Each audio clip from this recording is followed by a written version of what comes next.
Happy Sabbath, and welcome to another installment of Food for the Heart and Nourishment for the Soul. I'm so glad you could make it today. We're here at Fort McHenry, overlooking the Inner Harbor in Baltimore, Maryland. Completed in 1802, the first real test for Fort McHenry was the War of 1812. Serving as a regular garrison for coastal defense for the entrance of Baltimore's port, key figures such as George Armistead would be stationed at the fort during the war.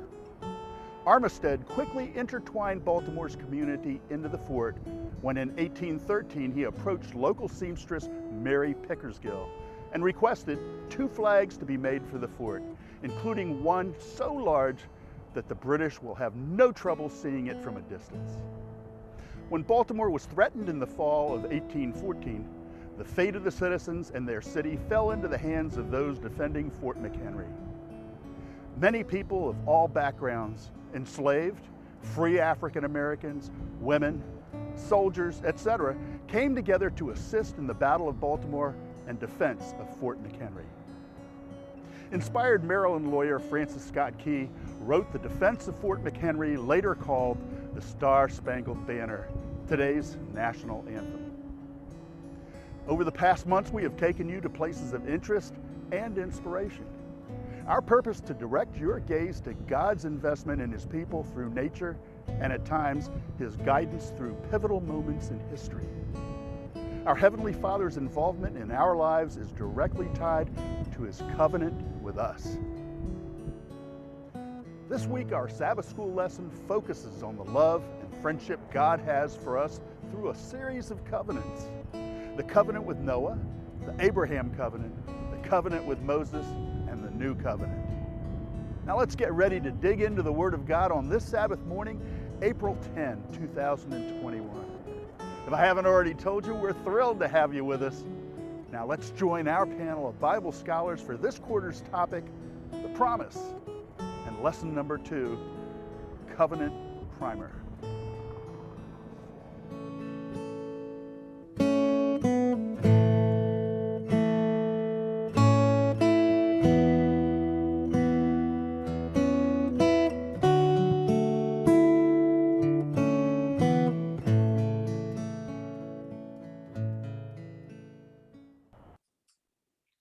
Good morning, happy Sabbath, and welcome to our entire family of our local church members, as well as our brothers and sisters coming to us on the internet to today's Sabbath School panel study and discussion. Today, of course, being April 10, 2021, we're in the second week of a new quarter entitled The Promise, and on lesson study number 2, Covenant Primer. Our program, as usual, is coming to you from our production studio here in Hampstead, Maryland, while our panelists come from as far as Murphy, North Carolina, and other regions right here in Maryland. Well, spring weather with the usual mix of wind, rain, and sunshine this week, with similar conditions today, both here in Hampstead and in Westminister. We hope you'll remember to join us for the Sabbath church service this morning at 11 a.m. following Sabbath school at the Westminister Seventh-day Adventist Church, located at 320 Crest Lane, either in person or through the internet on YouTube on the Westminister Seventh-day Adventist Church Maryland channel. Well, good morning, panel. It's great to see your smiling faces. And Terrence, so especially great to see you. We've missed you the last couple of weeks. I understand that you had some technical difficulties last week. I think your mic is off. You still have my disease.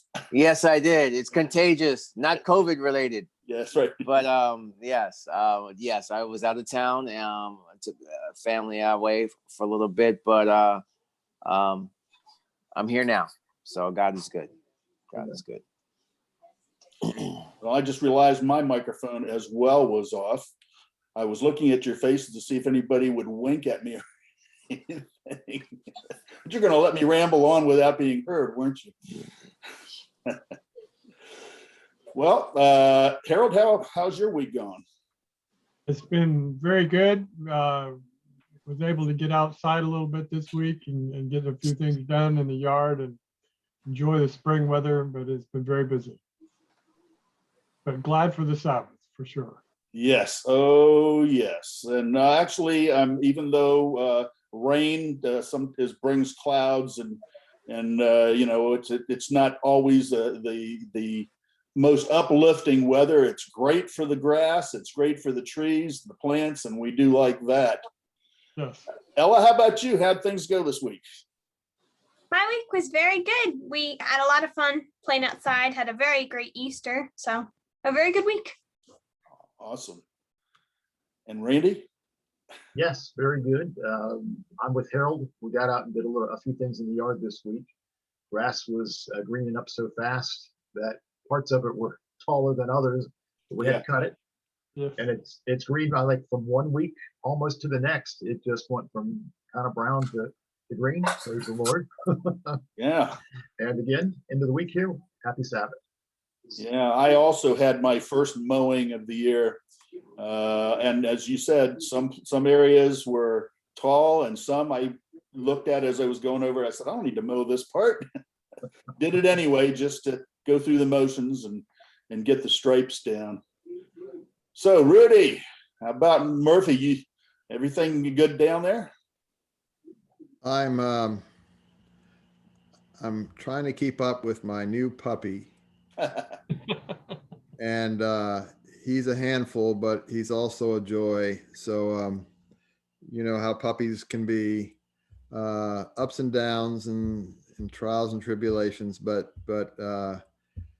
he's making progress. So he's forcing me to at least pretend I'm young again. So How's your furniture legs doing? so far so good. So far, so good. I remember our last puppy literally chewed legs off of tables and ripped through our couches and stuff. And of course, we decided we were just going to cover everything because it wasn't going to do us any good to get anything new until that was over.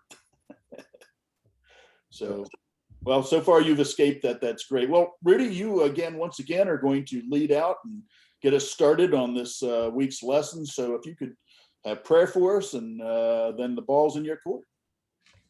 All right, let's bow our heads. Father, hear our prayer now, we pray. We lift up our praises to you. Be exalted above the mountains, O God. Let your glory be above the earth. We thank you for your bountiful goodness to us and your loving kindness toward us. And so through periods of difficulty and periods of joy, we pray your blessing upon this meeting, upon the discussions that are had here, and that everything that is said here will be according to your will and to your glory. Ask for the presence of the Holy Spirit to be with us in these discussions, to guide us and to help us to understand more fully these truths, we pray in the name of Jesus Christ, our Lord. Amen. Amen. So I'm leading off, huh? You're in charge as usual. Well, okay. Well, our study this week is about covenants, and you know, we when we think of the word covenant, we say, well, that's an ancient term, but not really used in our society today. But let's see if I can put somebody on the spot here. I'm going to put Harold on the spot. Harold, what do you think? You're a married man, and so you went through a marriage ceremony many years ago. Yes. And tell me, is marriage a covenant or is it not a covenant? And if it is a covenant, in what sense is it a covenant? Marriage is a covenant in the sense that we stood up in front of witnesses and we made promises to each other and to God that we would stay faithful to each other and made promises to that we would remain true to each other, and in a sense, those promises and are part of the covenant, and there's a relationship there. So the relationship, the promises, and the witnesses all are part of the covenant, I think. So yes, it is a covenant. So there you go. It's not outdated. It's still in use, and it's important. I did a little research about covenants that I want to share in this study. And the first place I went was the Webster's New Universal Unabridged Dictionary.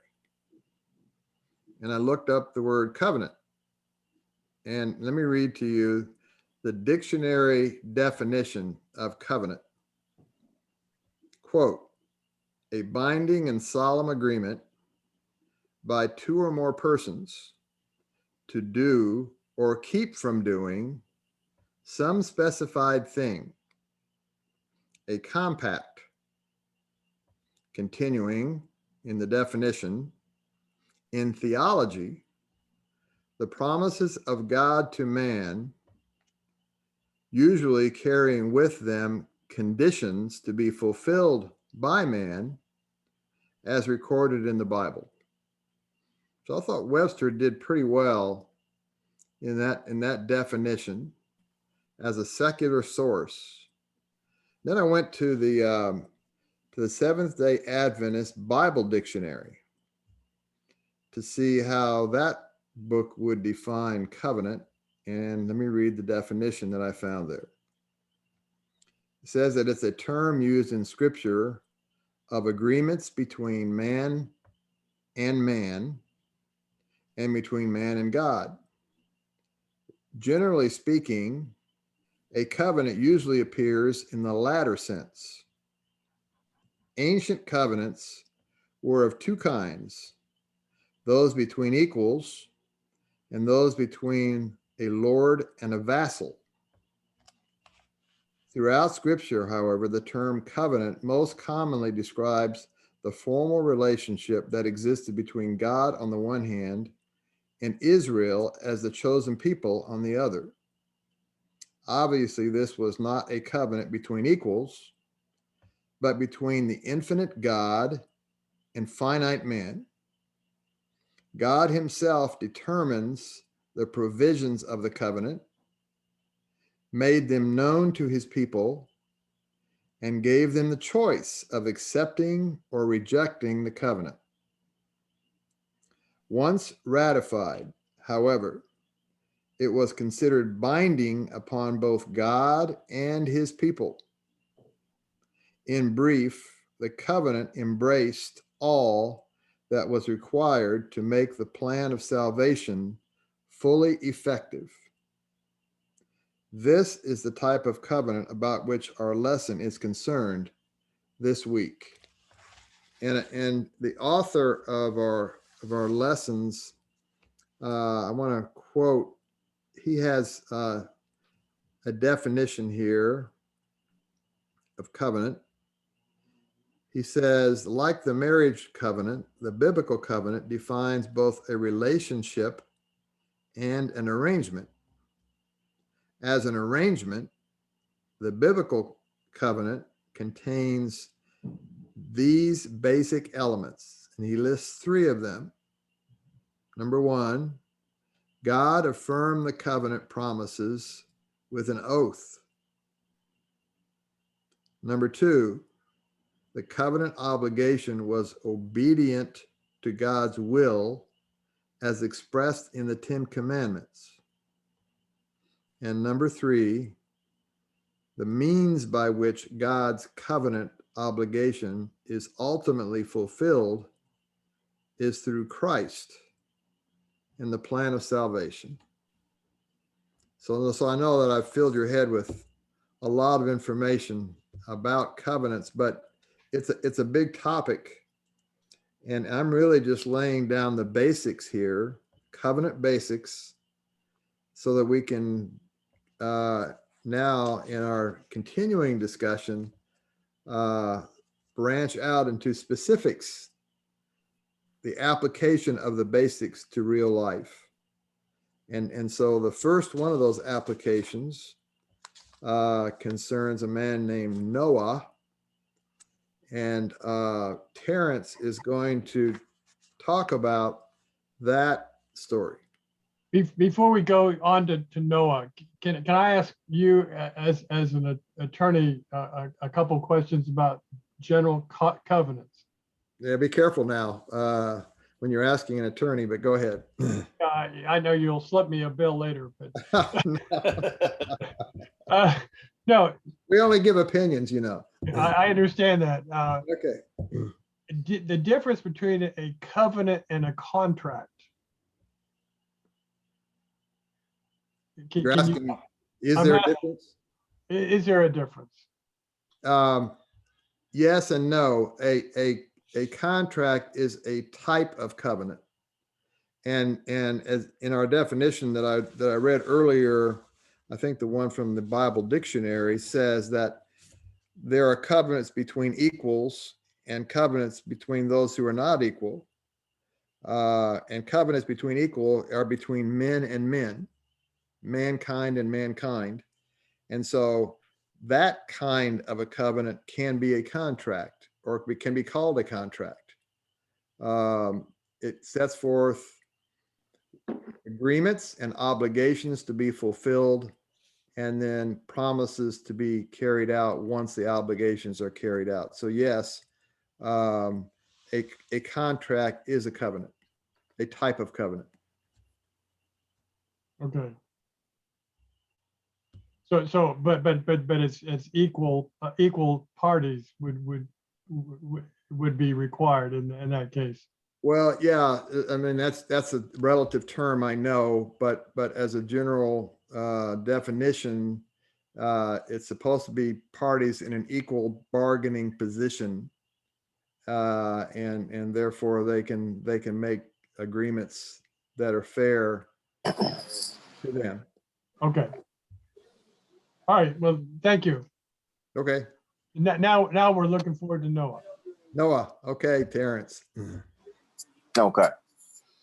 So as I was going over the lesson, and Harold basically opened the lesson study with Judge Rudy, and so with Judge Rudy, we're entering his courtroom and his expertise. So it basically the covenant. It the term implies more than just a simple contract or agreement. It's a pledge. It's a pledge and a promise. And God says that he will establish his covenant with Noah. So in this particular case, God wants Noah to understand that the Lord is obligating himself to save Noah and his family from the coming destruction. And when you're in a contract similar, and obviously, Judge Rudy, you can use your terminology to sit there and agree or disagree with what I'm saying, but it's basically he's sitting here saying, okay, this is a trust agreement. This is an agreement. This is something that we're coming in together. So you have to hold up your end of the bargain as much as I'm holding up my end of the bargain. And having trust or having faith that, how should I say it? For me, I only can speak for me. My own personal relationship with the Lord is having the faith of in what I'm praying on and what I want God to work on with me and my family and the goals and things that I'm looking forward. I have to have faith that the Lord is going to let me get those blessings. And I know personally, a lot of times I've doubted, my faith has not been strong in certain aspects. And then when the Lord holds up his end of the bargain, I have to be thankful and say, Lord, thank you for answering my prayers. And just it has strengthened my faith over my life to be where I am today. So the verse Genesis 6:18 says, but with thee I will establish my covenant, and thou shalt come into the ark, thou, thy sons, and thy wife, and thy sons' wives with thee. So the question states was the covenant with Noah just one-sided? Remember that the idea of a covenant implies more than one party. Did Noah have his end of the deal to uphold? And what lesson is there for us to answer to these questions? So I'm going to before I continue, I'm going to go to Randy and put him on the spot and get his input on his take on what that means to him. Well, very good. I'm glad you qualified that for what it means to me. That way I'm not in trouble. Right. Yeah, obviously there is a requirement there. I mean, God is saying, I will bring you into the ark and protect you. But again, they have to make that choice to follow through with building the ark. That would be the first thought that would come to mind. So they've been commissioned to build the ark, and then God says, come into the ark and I'll protect and save you. So if they don't build the ark, they can't fulfill their side of the agreement to come into the ark with God. All right, very good. And so as I was taking my notes, it says this term as I said, this term implies more than just a simple contract or agreement. It carries the idea of a pledge and a promise. God says that he will establish his covenant with Noah. In this case, God wants Noah to understand that the Lord is obligating himself to save Noah and his family from the coming destruction. The purpose of God using this language is trust. A covenant is a very solemn, serious obligation. Its worth is only as good as the person making it. At the same time, it implies that the one making the covenant is staking their entire reputation on upholding their end of the bargain. So when God tells Noah he's making a covenant with him, it implies the most absolute, binding, serious kind of commitment. If Noah can't place his trust in a covenant from God, he can't place his trust in anything. And it goes back to Judge Rudy, where, when people are coming in and saying that they're, as a lawyer, he's putting his reputation. He's sitting here, you're wearing a contract. And if I'm a client and I'm going to him saying, okay, I want you to defend me with this particular case, and he's sticking his reputation because I'm giving him facts of information, and he's sitting there and saying, okay, give me all aspects of the case. I give him all aspects of the case, but I withhold some vital information, and then the other party comes with something else, and then he comes to me and says, well, why didn't you tell me this? The case is going to fall apart because you didn't give me all aspects of the case. I can't properly defend you. I can't properly present the case to show your innocence. And again, God is asking us to hold up our end of the bargain. He's saying, have faith. As much as I'm going to defend you, I need you to have faith in me. And in everyday life, I believe that we are always constantly renewing our covenant with the Lord. It's a constant renewal. And I think because I understand that concept, for me, it's a very humbling thing because of sin, I'm not worthy. And when I realize that I don't do always as what the Lord expects of me, I want to renew my covenant with him on a regular basis. And I look at it as I look at it as in 15-minute increments to constantly renew my covenant with him, to sit there and say, Lord, create me a clean heart and renew a right spirit within me so that I can continue to grow with you. So as I go on, God tells Noah that there's going to be a flood and the world will be destroyed. But God makes a deal with him in which he promises to save Noah and his family. The stakes were quite high, because if God did not uphold his end of the promise, then no matter what Noah did, he would be wiped out with the rest of the world. God said he would make a covenant with Noah. The word itself implies an intention to honor what one says one will do. It's not just some whimsical statement. The word itself comes loaded with commitment.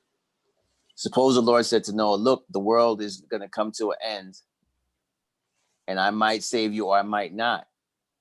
I mean, if the Lord said that to me, we always put our trust in him, but if the Lord's like, yeah, if we didn't have faith in the Lord as much as we should, we would be sitting here having mad anxiety and stress, because we wouldn't know what to expect.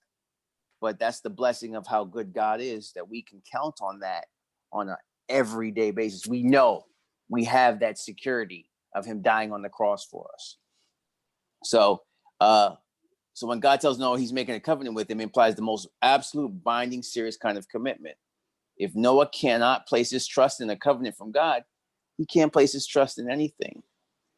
And God's covenant with Noah, and through Noah, with humanity to follow, will be further going on in our lesson study.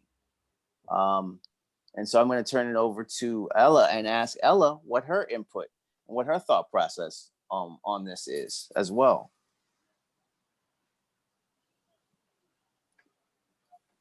I agree with everything you're saying. Just the fact that God makes these covenants with us as human beings when really we aren't worthy to even have these covenants with us. And then he takes the time to let us in on his plans, and he uses us in just extraordinary ways. It's just beautiful how he works in our lives. Hey, thank you, Ella. And I'm going to go back to our fearless leader, Donald, and ask his input as well. Well, this covenant that God has made with Noah,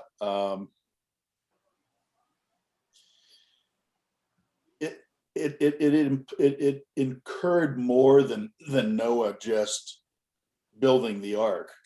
There were a number of years where while he was building, was trying to tell other people that God had given them a way out, and all they had to do was accept it, become part of the plan, and come onto the ark. I think that this was part not just of building the ark, but of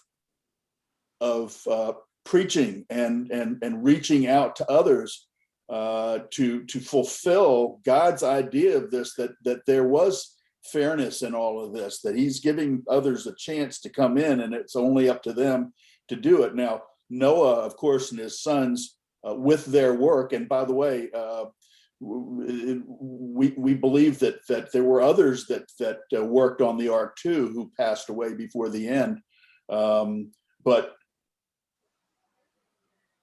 the ark was eventually finished, and the whole time that this was going on, people would deride.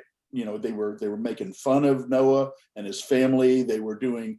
It was basically like a running joke to everybody around, and they all had a chance to see this, not only to hear how God was going to take care of them, but that he had come up with a plan for this, and their refusal to see this it basically is similar to today. We not only, our job is not only to work on ourselves and to work on our ark, basically, in terms of our relationship with Christ and our building of our faith there, but it's also to reach out to others.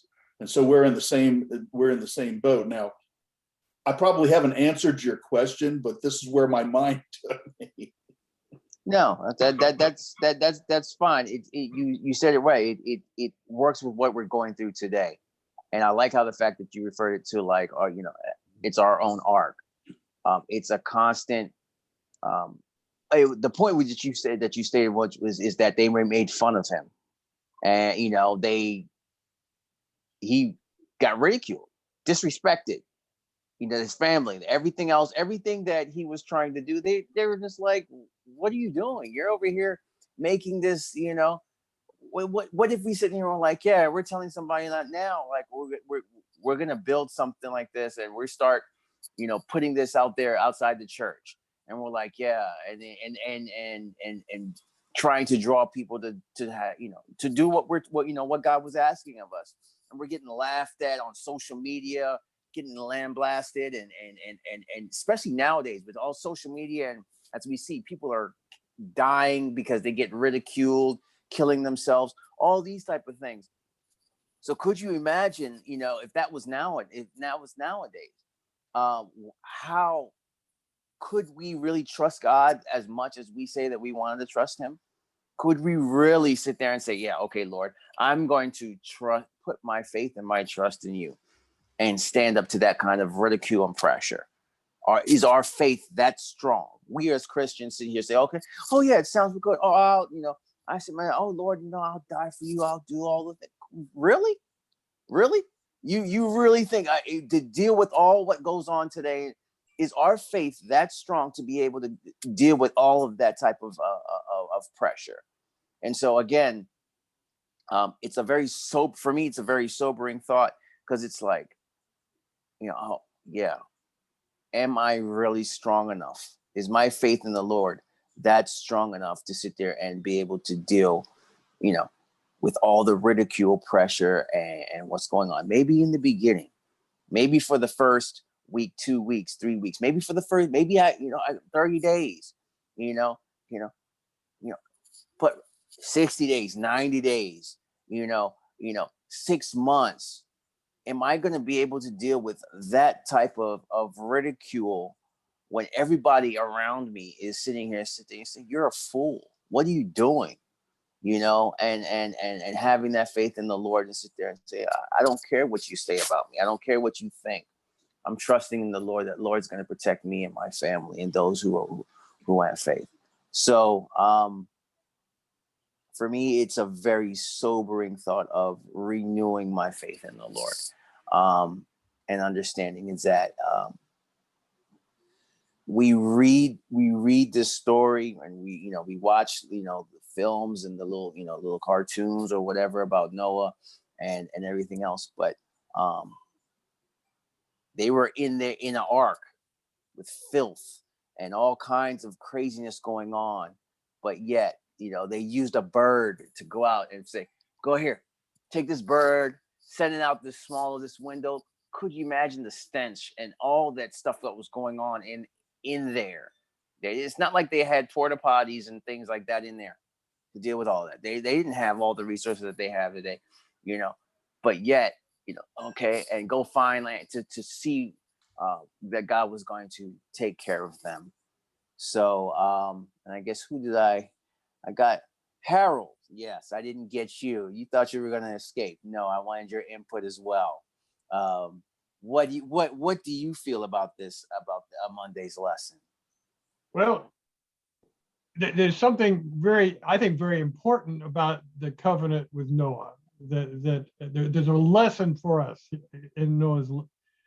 On first read, the covenant is very, very simple. It's God came down and he said to Noah, here's the deal. I'm going to destroy the world. I found favor in my sight. And so I'd like you to build the ark, and I'm gonna save your family. Simple, it's a simple concept, but there's a lesson in it for us, and that is, God, Noah didn't have to go to the internet and find instructions. God gave him the instructions on how to build the ark.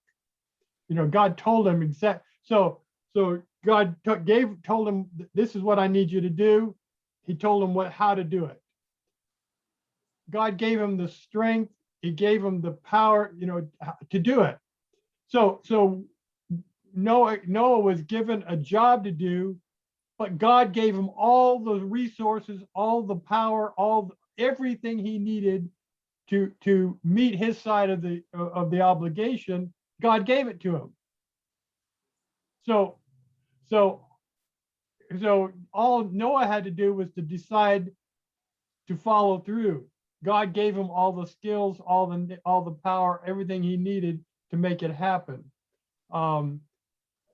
So when we come and look at the obligations that we come up and the covenant we have with God, we have that same opportunity. God gives us the skills. He gives us the power and everything that we need to meet our obligation. He's gonna service us. But isn't that simple, Harold? I mean, it's simple sounding. It's very simple.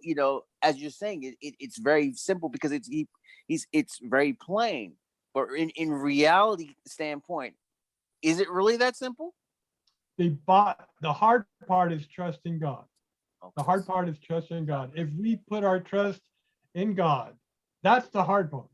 Yeah, exactly. The hard part is if we truly trust God, He will see us through. Amen. And that is the covenant, and God's promise is that I will see, He will see us through. All right. And that is truly the lesson that I think we need to learn from this. Okay, and now go ahead. Can I throw something in there? Just to backtrack a little bit, what you were talking about earlier about Noah being ridiculed as they're building the ark. Think of modern day and the ark encounter that was built in Kentucky. I'm sure everybody's probably heard about that. I have not been there. Love to go. I saw it this past summer. Oh, did you? Okay, very good. In fact, if I had time, I'd share you some of the pictures. They're awesome. I think Rudy saw some of them. Yeah, so my point there is that, in a modern day context, they build this ark, and yet some in the scientific community have ridiculed it because they shouldn't be teaching these type of things, because it's giving young people this false impression of, the world and science, and it doesn't fit. So I can imagine the people who build it have been ridiculed very, very much so. I think it would be even today difficult, as you said, as in the days of Noah, to be building an ark today. Exactly. In comparison. Go ahead, Don. I don't want to take any more of your time, and I know you got to close up your day here, but because we're on this subject and we're looking at the difficulty of this, I believe that in Noah's day with Noah, just as it is with our day, he doesn't just say at the beginning of this covenant to us, believe on me and I will and do what I'm telling you to do, and then you'll get the reward. It's not, he doesn't leave us like that. And I don't believe he left Noah. In our everyday struggles, we come across things every day that we go, how am I going to get by this? And we talk to God, and God provides for us little steps all the way, every time, every day in my life. There's a new thing that he encourages me, and he does things for me that make me go, yes, God is able to do this. I do have faith in it. It's not just a matter of me having to make up my mind that I'm going to have faith in God, and then it's for me to hang on there like the cat, that's just hanging in there. No, every time that I feel a little weak, God comes up with a new thing that he fixes for me, and he shows me I'm still here. I'm still here. I believe he did the same thing with Noah, just as he does with us. And so we always have God's help to keep this faith all the way through. All the way through. Very, very, very true. Very true. And that's the thing about it, is a very point down, is that God is always there to renew our strength. And when we feel, and when we are at our weakest, when we feel like there's no answer, when we feel that there's nothing there, that's when God shows up the most. And I know that firsthand, when I'm saying, Lord, I don't know what to do. Lord, I'm at a loss of words, and I'm just crying out to him. And that's when he's just like, okay, watch my work. This is what I do. This is what I do. And so I'm going to turn, for our final verdict, I'm going to touch it over to my favorite judge show that I love to, Judge Rudy. And I'm going to have him give his last little thoughts on what he feels about Monday's lesson. Well, the only thing I would add is God had given specific information to Noah about what was coming. He knew what was coming, and God had given him information about the ark and building the ark for the very purpose of surviving the great storm that was to come. So I guess the question could be asked, why was it now necessary? What purpose was served by God coming to Noah kind of at the last minute here and making this pledge and this covenant to him? I mean, didn't Noah already know all of this? What purpose was served by this making this covenant with Noah? And so God knew what Noah was feeling, and think if you were in his position and you were in his place, the end of the world was coming. Mm-hmm. And so his anticipation, his fear level must have been very high, facing this unknown that was coming. And so God, in his mercy and in his kindness and in his affection, comes down to Noah and makes this pledge to him for the purpose of reassuring him and shoring up his confidence in his surviving this catastrophe that was to come. And all he had to do was to go into the ark and close the door when God told him to do that. And that was an act of faith. Yeah. And so God does that for Noah. And if he did that for Noah in his day, he'll do the same thing for us in our day. Exactly. And you summed it up personally, basically, on what I was trying to say is, even in judgment, God displays his mercy. He acts in grace to save life, even when he must act in holiness to take away life.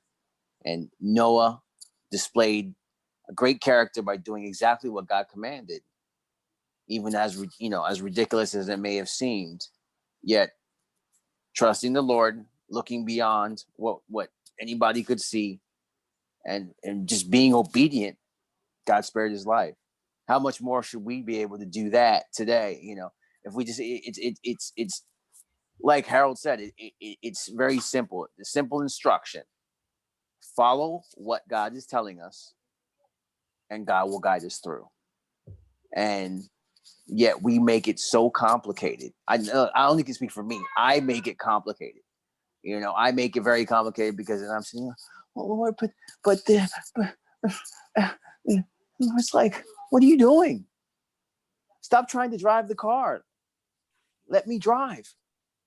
And I'm here, but I want to go this way. I want to, you're going over the middle lane.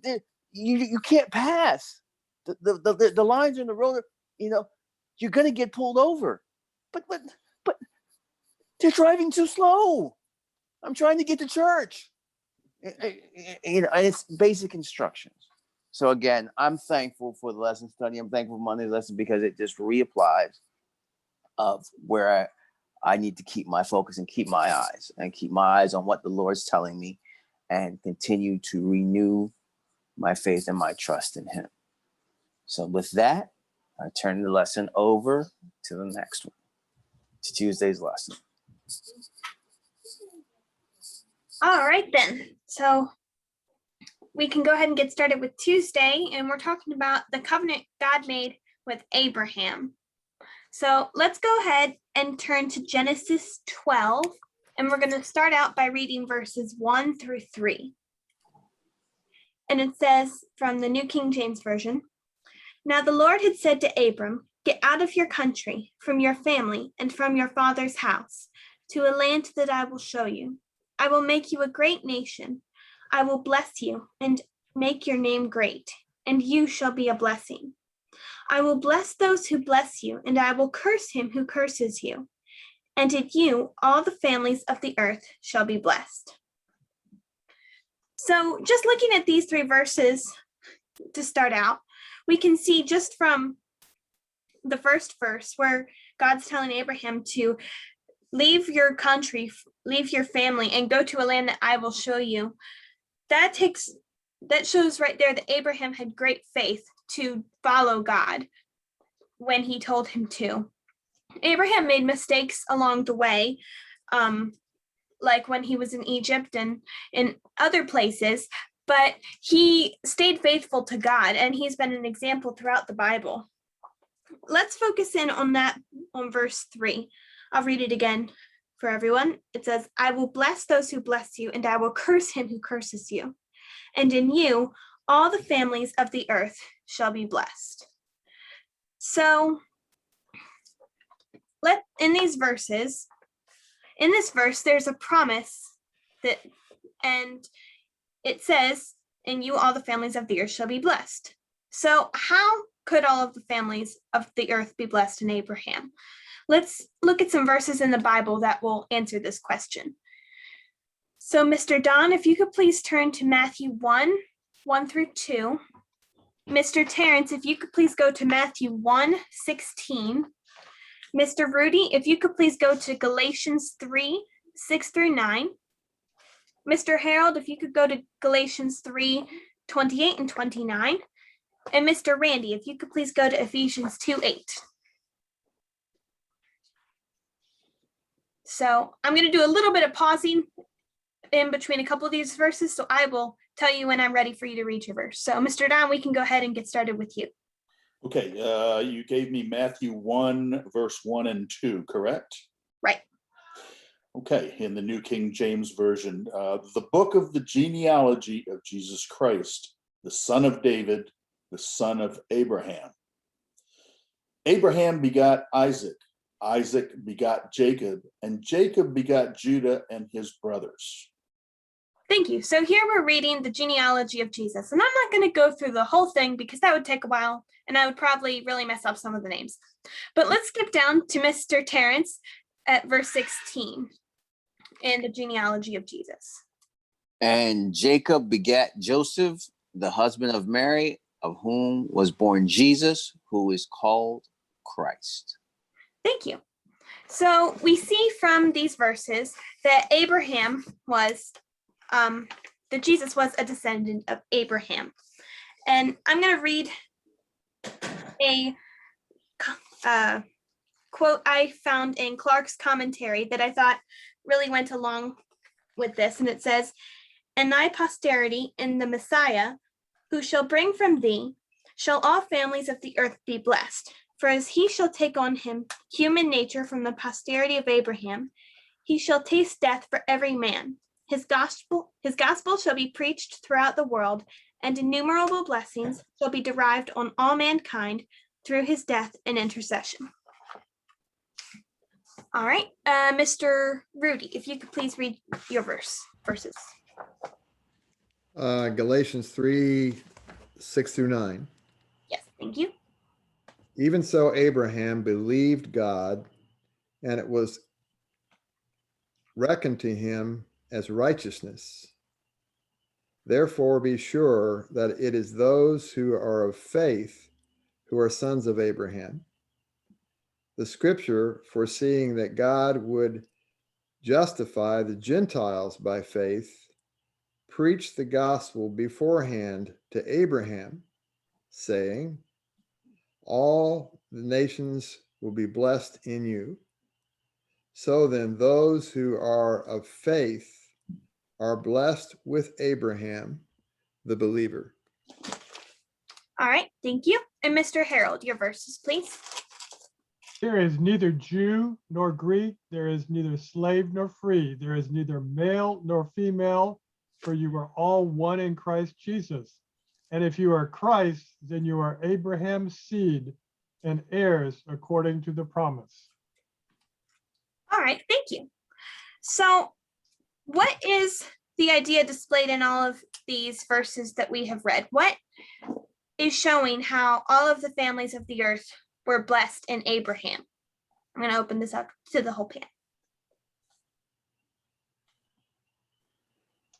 Well, you read through the genealogies that through the line of the Jewish line from Abraham, Christ came, and of course that shows the blessing that came through the direct line of Abraham, and then these verses in Galatians show that by accepting Christ, that even those that don't have that direct bloodline are also heirs according to the same promise, and they have that same blessing that the direct bloodline have. So they have that same tie. Thank you, Mr. Harold. Anyone else? I think it's important for us to mention, Ella, that Abraham, way back in ancient times, the Bible tells us, and Paul tells us, that he was justified by faith.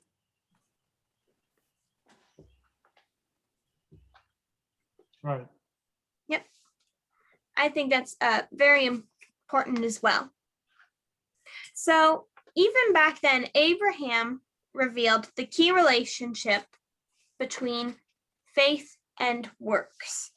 So Yeah, well, could I interrupt? I know I'm rude here, but no, of course, go ahead. I want to ask Rudy something based on what he just said, and it was very plain that Abraham was justified by faith. So what you're saying, Rudy, is that really just believing that God does it all is the trick. No, I don't think I'm saying that. I'm saying that Abram was a righteous man. The Bible says that he was a righteous man, and yet his works had absolutely nothing to do with his attainment of salvation on the books of heaven. Rather, God simply offered it to him, and he accepted it by faith, believing that God meant exactly what he said. And so he had to act on his faith. He had to accept the gift that God was offering to him. And so in that sense, he had an important part to play. He had to make the choice. He had to accept it. It's a free gift, but if so many people do not do what's necessary to accept the salvation. I know this is splitting hairs, but the Bible said that Abraham was a righteous man. And we know that Christ said that no man is righteous. The only way that a man is righteous is by accepting Christ's righteousness. Do you not believe that even before this covenant came up, that Abraham trusted God, and therefore his works were righteous? The time that Abraham was was told that it was said that he was righteous was after he offered Isaac as a sacrifice. And so there, and that was there's a lot of symbolism there, but he actually did obey. He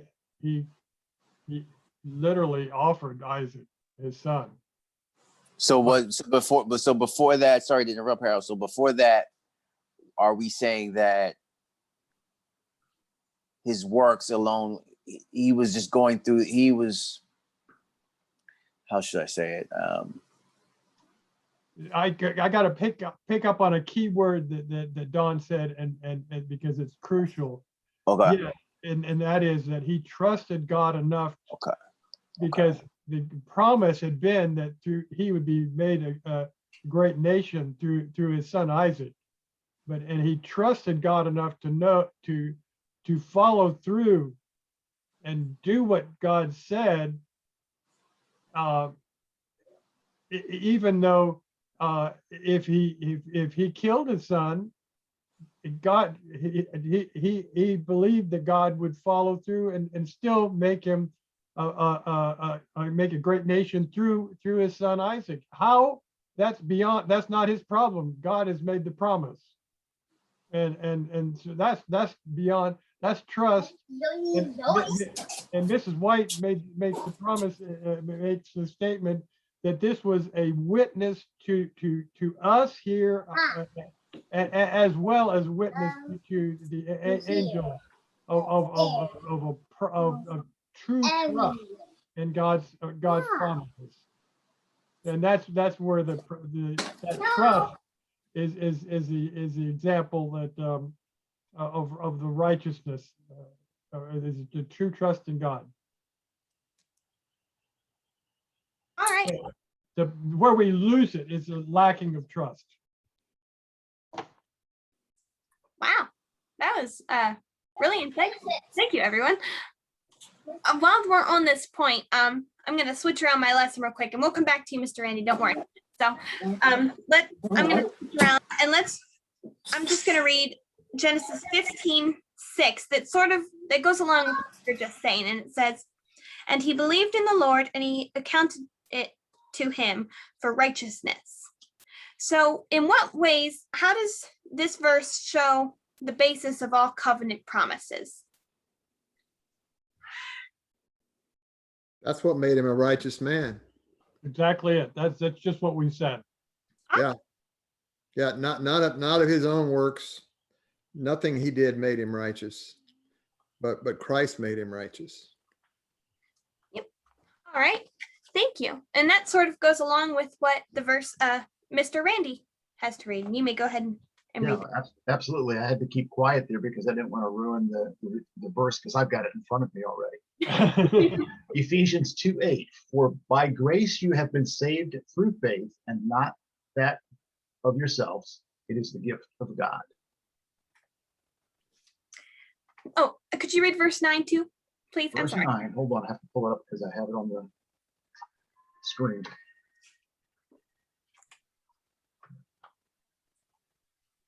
Here we go, 9. "Not of works, lest anyone should boast." Awesome. Thank you. So that just goes along with what we were saying, how it is totally dependent on God. And I'm just gonna actually here we go. Lost my place. Here we go. So in Ephesians 2:10, I'm just gonna keep going, I guess. It says, "For we are his workmanship, created in Christ Jesus for good works, which God prepared beforehand that we should walk in them." So God has these good works set aside for us, but it is not until we have faith and completely trust in him that we can do these works that are set aside for us. And Abraham showed that we are saved in faith, and that our works come out of obedience for him, those works that God already has set aside. And so, although there can be no covenant fellowship and no blessing without obedience, that obedience is faith's response to what God has already done.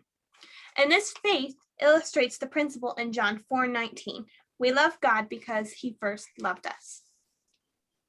And that is the conclusion of my day's lesson. So, Mr. Randy, I'm going to hand it over to you. Very good. I was listening because looking at the lesson, and we've talked about this before, is that sometimes we're talking covenants and we're going down through Abram, and I've got Moses here, Noah, whatever, and we kind of overlap a little bit. Some days talk about some of the previous days, and I just sort of felt like, boy, we just didn't really have enough to really work on without stepping on each other's toes. But I don't see that at all. I think I was totally wrong. Terrence was talking about basically this covenant with God is kind of that relationship. And I was looking at it and thinking the same thing, that as I'm listening to the description of these covenants is really about the relationship that God wants to have with us. And it really talks of God's character. So he wants more than just a business contract or business agreement. He's given us such a great opportunity. So I'm going to read Exodus 6:1-8, and we're going to go through those questions, and I'm going to get some help from everybody. I know I will. Actually, before I read that, I want to read Exodus 3:10-2. And we're talking about Moses, the covenant with Moses. And this part here is actually Moses at the burning bush. And so now go, I am sending you to Pharaoh to bring my people, the Israelites, out of Egypt. But Moses said to God, who am I that I should go to Pharaoh and bring the Israelites out of Egypt? And God said, I will be with you, and this will be the sign to you that it is I who have sent you. When you have brought the people out of Egypt, you will worship God on this mountain. And I just wanted to throw that in there because we're next going to go into really about the covenant that God made with Moses and the children of Israel and how that relates backwards as well. But the fact that in times past, we've also talked about, God foretelling the future, and that foretelling is to reassure you that God is in charge or in control. So I thought that would be something that would be interesting to put in. So Exodus 6:1-8. Then the Lord said to Moses, now you will see what I will do to Pharaoh. Because of my mighty hand, he will let them go. Because of my mighty hand, he will drive them out of his country. God also said to Moses, I am the Lord. I appeared to Abraham, to Isaac, and to Jacob as God Almighty. But by my name, the Lord, I did not make myself fully known to them.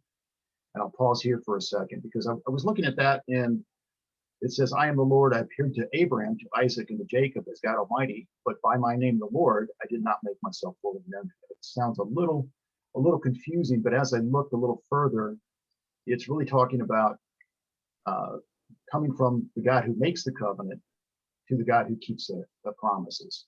So the people who receive the covenant didn't necessarily see the end result. Abraham didn't see the great nation of Israel being built. He didn't see, maybe what God foretold him, what he could understand of the future, but he didn't physically see it. So it is the God who makes the covenants, and then the God who keeps those promises as he has made them.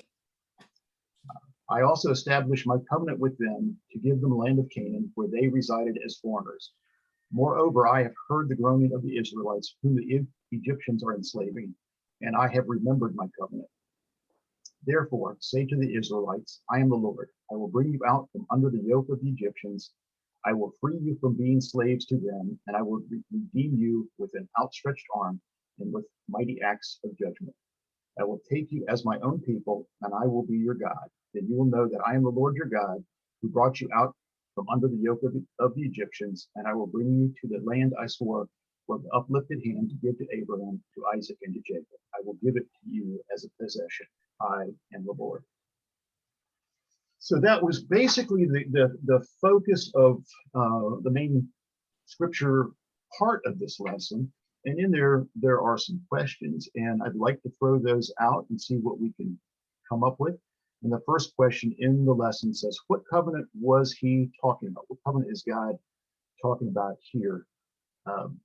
Talking to Moses, but referring back. So what covenant is that? It's talking about the covenant that God made with Abraham. Yeah, definitely so. He's talking about the covenant that God made with Abraham to give him the promised land, I guess, which, that phrase or that term, the promised land, for Abram's descendants for all time. But more specifically, the covenant, part of the covenant, God pointed out to Abraham that even though your descendants, I'm promising the promised land, but for 400 years your descendants will have a sojourn in a foreign land, and they will become, it doesn't use the word slaves, but they will have masters over them. But he comes back at the end of that section and says, but they will come back, and they will be brought back into the promised land. And so that's the covenant that God is referring back to, saying, I remembered my covenant, that promise that I made to you, to Abraham. Yeah, amazing that, as you say, they become enslaved or controlled, and Pharaoh does not want to let them go. But God says, I will fulfill my promise. I will fulfill that covenant. Question 2, how was the Exodus to be fulfilled on his part, God's part, of the covenant promises? How was the Exodus to be fulfilled on his part of the covenant promises? Does anybody have any thoughts there? I'm a little unclear about your question.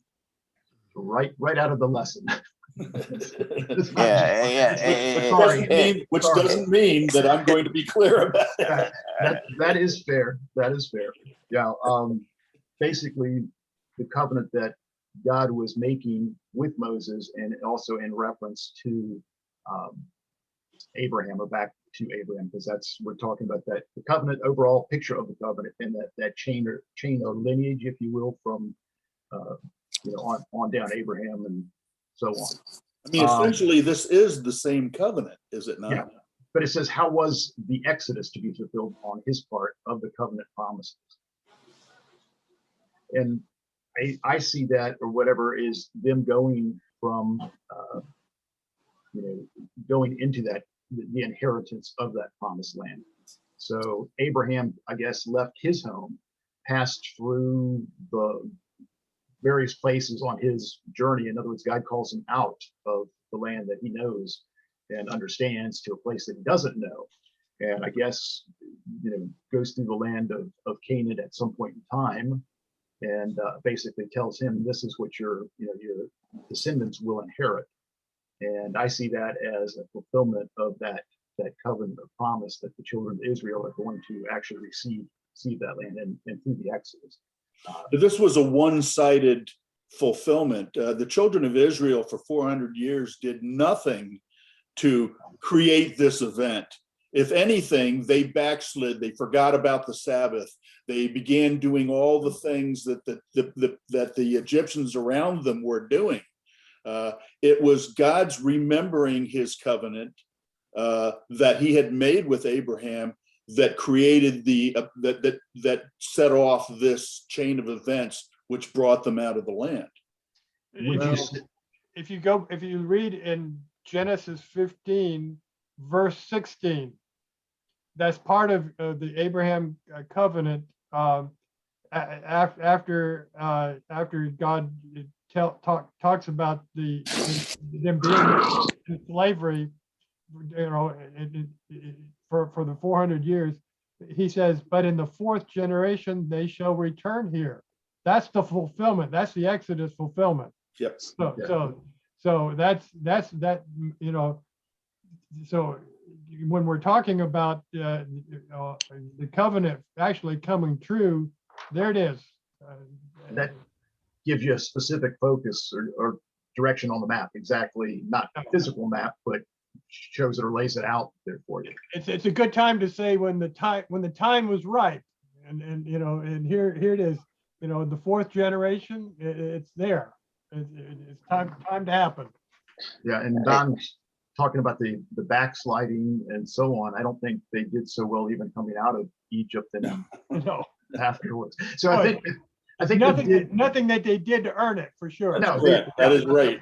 that's the point. They didn't earn it, but God said, "Hey, I made a promise to you, and I'm going to keep it. You just need to, you know, we need to get you back on the straight and narrow." You know, and to iterate, like Genesis, Exodus 21:2, he said, "I am the Lord thy God, which have brought thee out of the land of Egypt, out of the house of bondage." His instructions was very clear, and you know, and some, you know, what does that really mean? They will try to rationalize their actions, you know.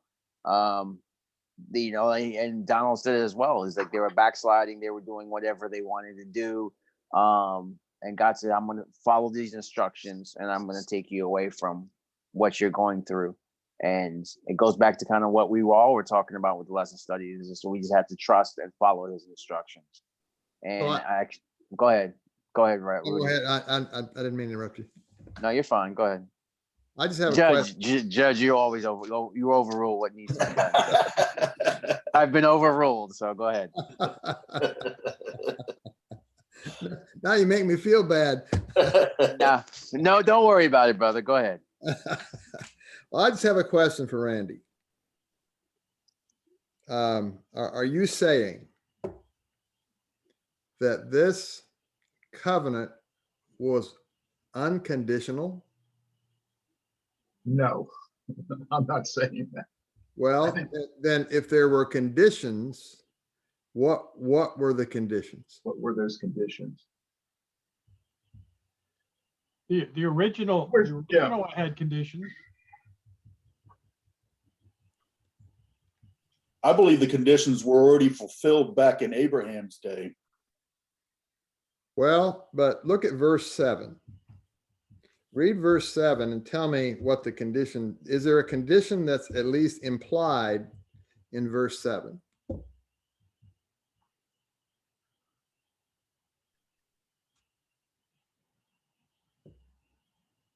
And if so, Yeah. what is it? And I guess we're kind of transitioning from Abraham now down to the children of Israel. And that's where the promise was made. And I'm just this is not with Abraham. This is with Moses, and so this is a covenant with Moses. Correct. But what I'm saying is that covenant. Part of that is the covenant to Moses is also referring back to Abraham. Well, yeah, but no yeah buts. You're the judge here. Come on now. All right, exactly. Go for it. No, I'm kidding. Go ahead. you put me on the spot, so I was like, what answer do I have? I don't really mean to be difficult, but Let's go to commercial. No, I'm not saying it's unconditional, because obviously in that case or point they could have done anything and everything, and it really wouldn't be a covenant. And it wouldn't be a covenant. There you go. And that's probably what you're trying to point out, is that it sounded as if they had. Covenant works both ways. Yeah. And so there are always conditions when God makes a covenant, not a promise. This is not just a promise. This is a covenant, a solemn obligation between Israel. Randy, let me see if I can help you out a bit. I think Rudy's right. It is a covenant, and it refers back to the original covenant, which had conditions that carries on. But if we look at what the covenants with God always, if we look at every one of these covenants, God always does his part. He starts things out ahead of time. He starts things up with the blessings or things before we don't earn the blessings. He comes in ahead of time. And if we look in Exodus 19, before God gave the Ten Commandments, and starting with verse 4, God is speaking. He says, "You have seen what I did to the Egyptians and how I bore you on eagle's wings and brought you to myself. Now, therefore, if you will indeed obey my voice and keep my covenant, then you shall be a special treasure to me above all people, for all the earth is mine." So first of all, God is saying, I fulfilled that part of the covenant, and I brought you out of Egypt. And now he's referring back also to the obligation side, what the people are supposed to be doing on the obligation part, and that is the obeying his voice and keeping his commandments. What Right. verse did you say that was from, Harold? That's Exodus 19, and I was reading verses 4 and 5. So as one would do in law, Rudy, I would like to point out verse 7, which is where you were laying all of this on. It didn't happen in verse 7. It didn't happen until later. So when we're talking about verse 7, he was verse 7 back in Genesis. correct. Of That was the my covenant. point. So anyway, I believe the obligation is there. It's all part of the original covenant. Love it. And Go ahead. Go ahead, Terrence. yeah, I mean, I just wanted to just add real quick was this. I mean, part of to me, I was just the covenant is that we should just submit to his will because he's God and we're not. And if we just submit to his will, that we're keeping our part of the covenant. In some respect, and that's just how I kind of looked at it as well. So now I'll turn it back over to. Awesome. Love it. Love it. Just, thinking as we're talking here overall, and I don't want to go too far in advance because it's probably Harold's lesson, but just talking about the relationship that we have with God and down through the ages, when we're talking about the children of Israel, et cetera, we're looking at failure and success, failure and success. They're faithful to God and God blesses them. They fail, they go into captivity, but God says, hey, I will forgive you. I will accept you. I want you back. I mean, we studied in Isaiah here recently. So that is just the theme and kind of gets back to, I think, again, what Terrence is talking about, God's relationship, his character, and what he wants or expects from us. Just a couple more things, and I think I can probably close here, but question 3, what parallel can you find between what God promised the people here and what he promised Noah before the flood? So contrasting the covenant here with Moses and his covenant with Noah.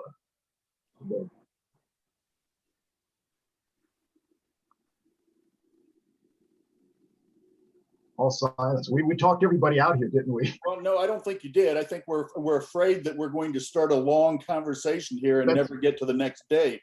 All right. Very, very quickly, I would like to point out the difference that I see between with Noah and here in this situation is that, but Noah fulfilled his part of the covenant.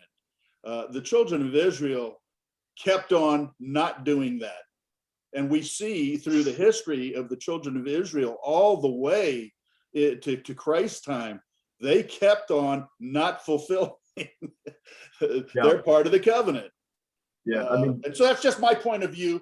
You guys can come up with something probably that will refute that, but this is just the way I see it right now. Okay, very, very good. Yeah, basically we're looking at Noah with the earth being destroyed, and he and his family, if they're faithful, to accept, in faith, to build the ark, to get on the ark, that God would bless them and preserve them. And God basically promised the children of Israel that he would bless them and preserve them if they were faithful. And I guess we can look at those little blips where they were sort of faithful and then they were unfaithful and sort of faithful and unfaithful. The earth was destroyed by the flood, and Egypt was basically destroyed by the plagues. From that, and the children of Israel were blessed. They were able to leave, and they did worship on the mountain that God promised, the burning bush where Moses was. I'm about ready to say Noah, and it's like, boy, my mind's going left and right and up and down. We're going to really mess things up. After that, I just point out real quick in the lesson, we'll move on and kind of close things up here. But in the lesson here, it talks about special relationship, great nation, and obedience required. So to reiterate, basically the covenant, and I won't read all of these texts and so on, but the text they give, Genesis 12, 1-3 would be a great nation. And this is the promise to Abram. Now the Lord had said to Abram, get out of your country, from your family, and from your father's house to a land that I will show you. I will make you a great nation. I will bless you. I will make your name great, and you will be a blessing. I will bless those who bless you, and I will curse him who curses you. And all the families of the earth shall be blessed. And that was, again, we were talking about earlier, some of the scripture is the same scripture in each day's lesson. And again, some of the other things here talk about obedience being required and necessary to keep the covenant. We know God's going to be obedient, so it's the obedience on the side of us, the people, the humans. And so again, we're talking about that special relationship God said he wanted to have with us, that he kept his promise, and he will continue to keep his promise and promises. And I will pass the lesson over. And thank you much. I appreciate that.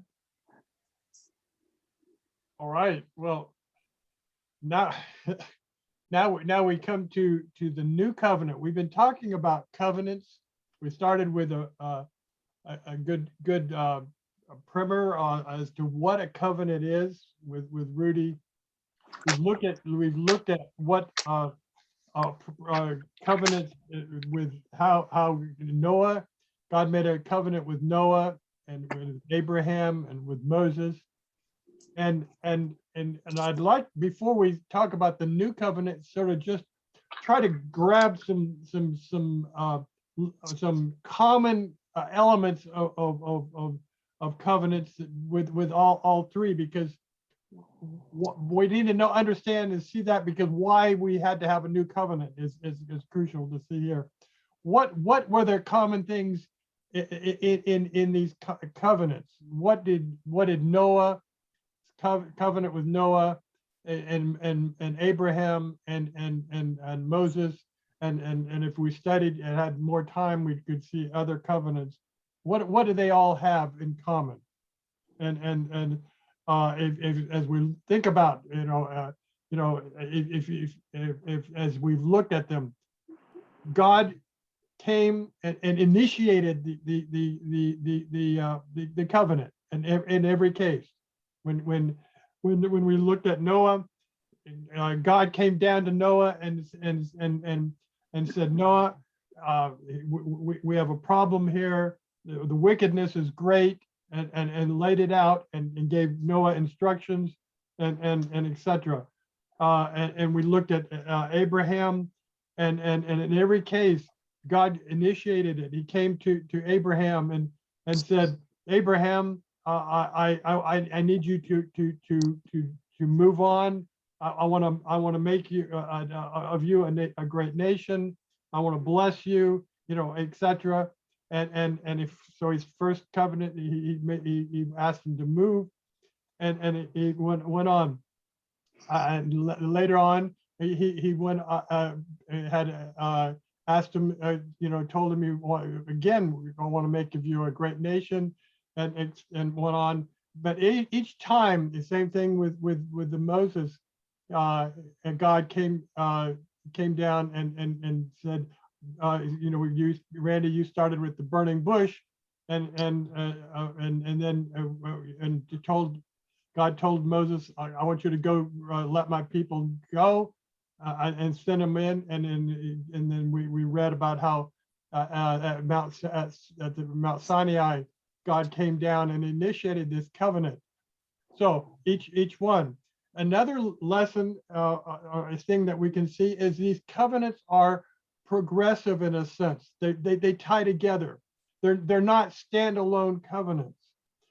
We talked about the fact that the covenant that God was made with Moses referred back to the covenant that God made with Abraham.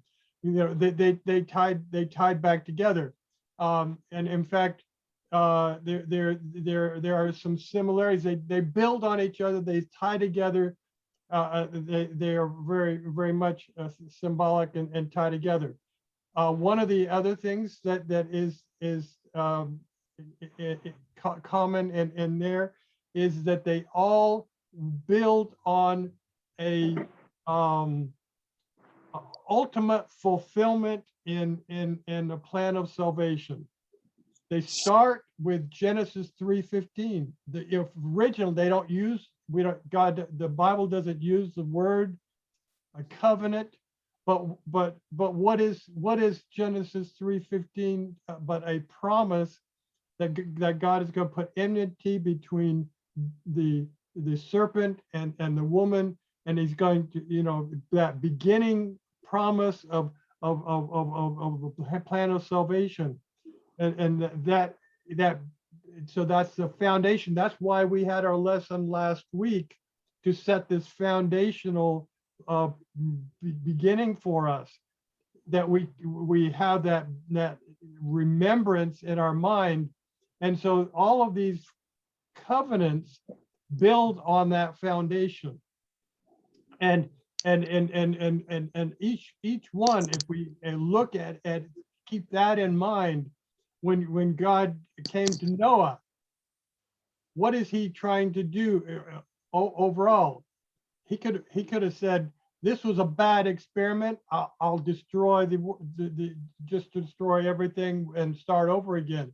But he has this covenant promise back with Adam, and so he keeps it going. And Noah found grace in the eyes of the Lord, and so by the covenant with Noah, he keeps things life going, and it works off. So as if we can keep some of these things going, it keeps the parts, and as I think Rudy was trying to keep it in our mind, each one of these covenants, there's our obligation is a part of it as well. So we need to remember that. So then we come to Jeremiah 31, and the context of this text is the Israelites they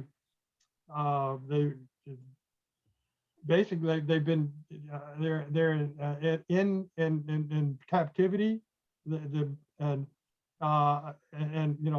things haven't been good for them. In fact, the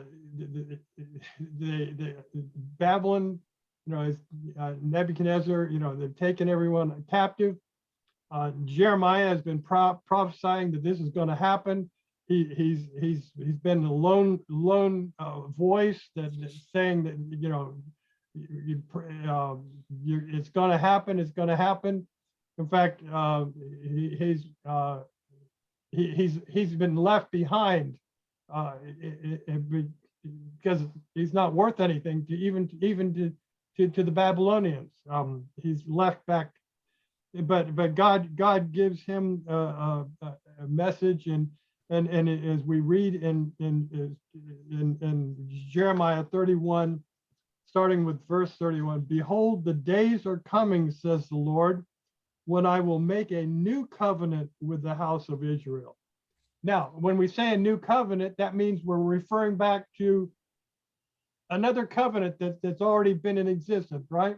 So we're making a new covenant with the house of Israel and with the house of Judah, not according to the covenant that I made with their fathers in the day that I took them by the hand to lead them out of the land of Egypt. It gives an idea of which covenant we're talking about. Back then, my covenant which they broke, okay, though I was a husband to them, says the Lord. But this is the covenant that I will make with the house of Israel after those days, says the Lord. I will put my law in their minds and write it on their hearts, and I will be their God, and they shall be my people.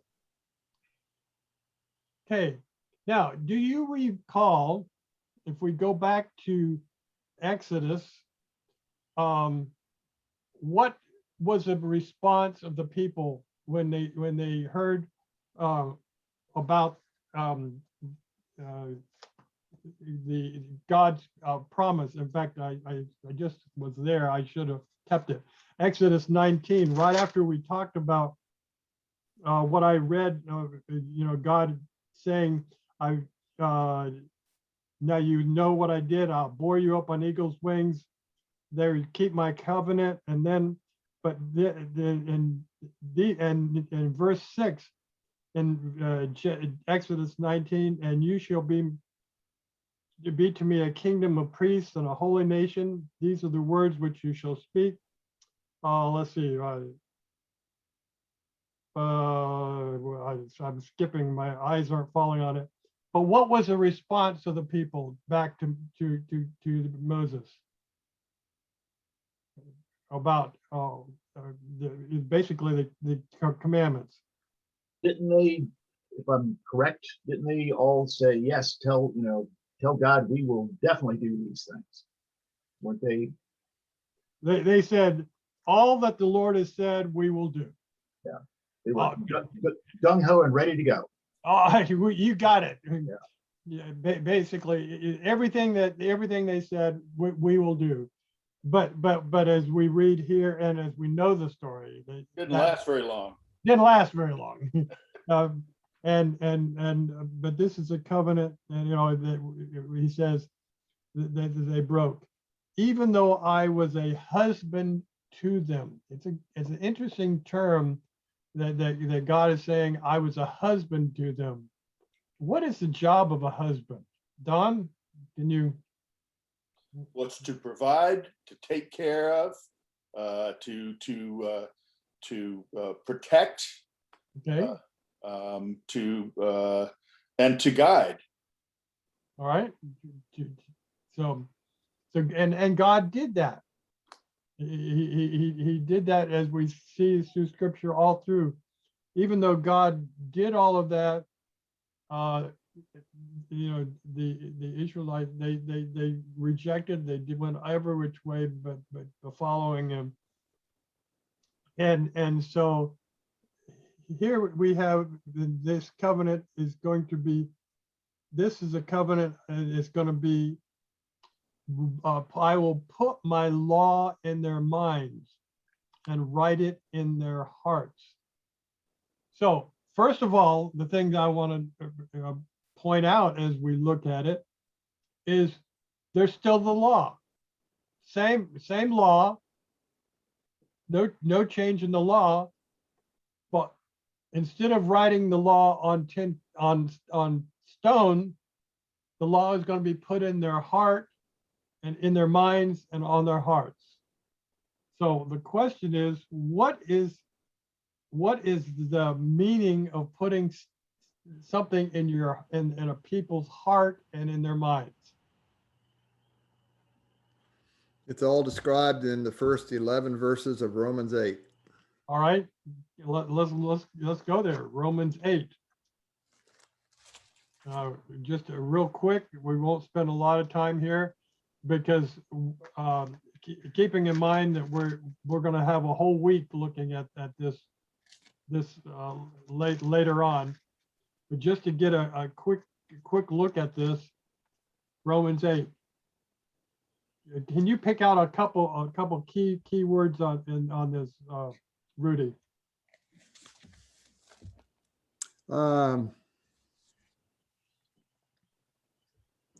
Yeah, it talks, for example, verse 10 says that if Christ is in you, your body is dead because of sin, yet it is alive because of righteousness. And if the spirit of him who raised Jesus from the dead dwells in you, he who has raised Christ Jesus from the dead will also give life to your mortal bodies through his spirit who dwells in you. That's how it happens. The Holy Spirit does it. Okay. We simply allow the Holy Spirit to do his great works in us. Okay. Would it be fair, since again we're going to spend, like I said, a whole week studying this, and I this we're looking at the new covenant from a high altitude at this point, but to understand that putting the law in their hearts and in their minds means to make it a part of our being rather than something external. Can we sort of put it like that and make some meaning of it? By putting it in our hearts and our minds, it becomes some part of us.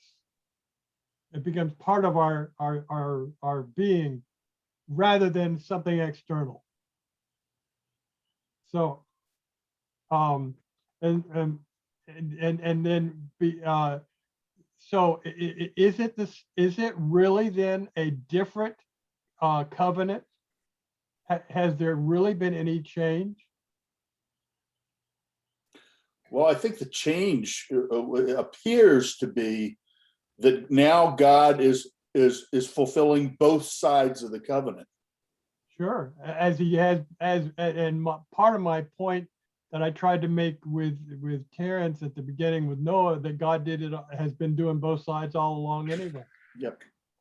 You know, and if we go back to Jeremiah and read the next verse, no more, which is verse 34, no more shall every man teach his neighbor and every man his brother, saying, know the Lord, for they all shall know me, from the least of them to the greatest of them, says the Lord, for I will forgive their iniquity and their sin I will remember no more.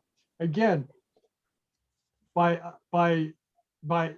us taking on God's law in our hearts, make it becoming an integral part of us, everyone will then know the Lord and know in an intimate way.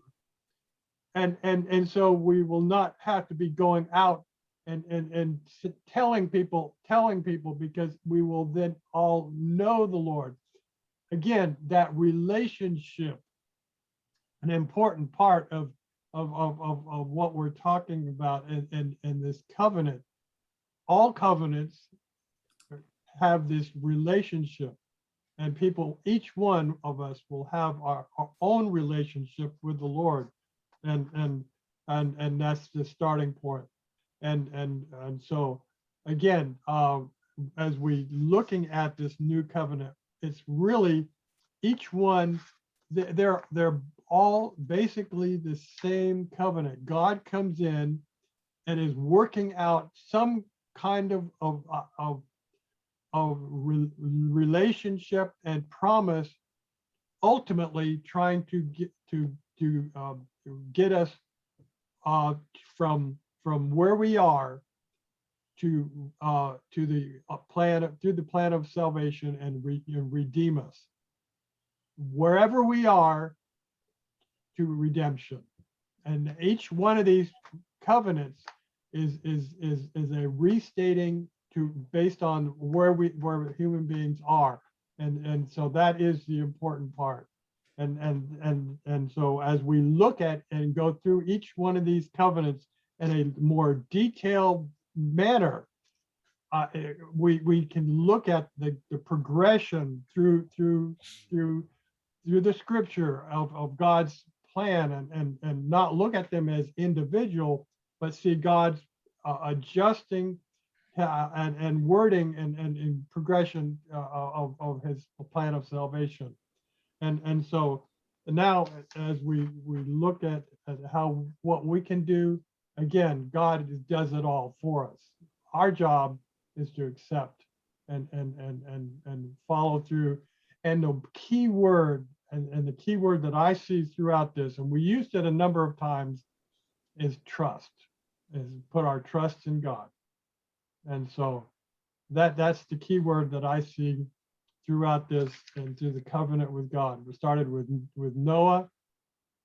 We saw it with Abraham, and we bring it down to our time today. We can trust God, and we need to pray that we will each day put our trust in Him. And so that's my prayer, that each one of us, each one of you will have that close relationship, so that you will put your trust in the Lord. So let's bow our heads and ask the Lord for that.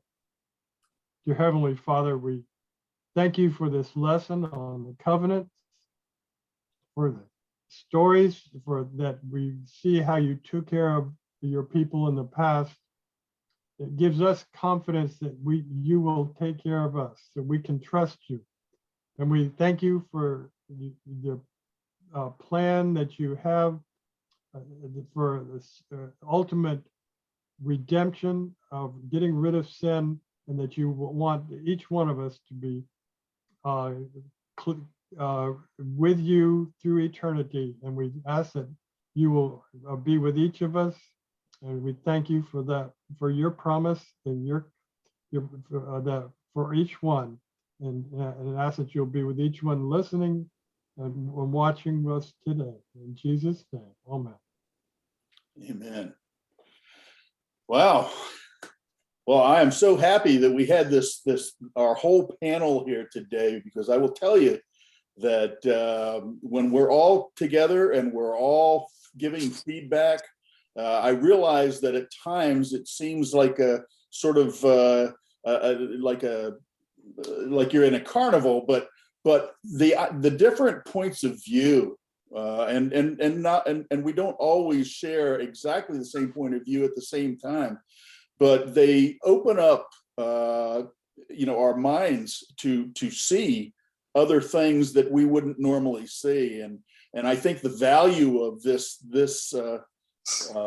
panel and the way that we work through the Sabbath school lesson really enhances the study for the lessons each week. And so I'm very thankful for all of you, and I would just say to our audience,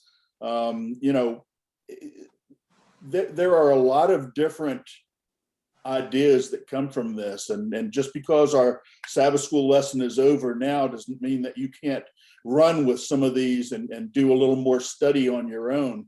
I think that's part of the positivity of this format, is that it gives you some ideas on where to go with this, and we don't have all the answers. Of course, the answers are in God's word, and that's there for you to dig out. So I would just suggest to you that you run with it, particularly on a rainy afternoon, Sabbath afternoon, when you're not going to go outside or you happen to be in.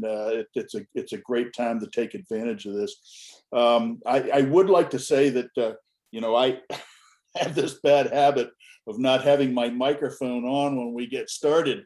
And I tried to fix that, and believe me, it probably looked like I was saying a lot of important things. I probably wasn't. However, there was something important that I was saying that you didn't hear, and that was just that I'm hoping that you all will go to the Westminister Seventh-day Adventist Church if you have a chance, and go to the church service at 11 a.m. If you're not able to do that, please go to YouTube, the Westminster Seventh-day Adventist Church channel, Maryland channel, where it's going to be live streamed at 11 o'clock, and continue, our day of worship there with that. Outside of that, again, thank you all for your service and for your dedication to this. And I'm hoping all of you out there will come back again and bring your friends and your family with you.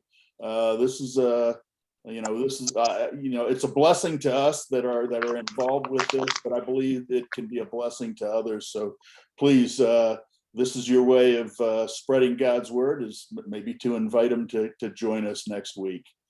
So I'm just going to say, everybody have a happy Sabbath. Thank you very much for once again for coming, and we'll see you next week. Happy Sabbath, everybody. Happy Sabbath. Happy Sabbath. Happy Sabbath.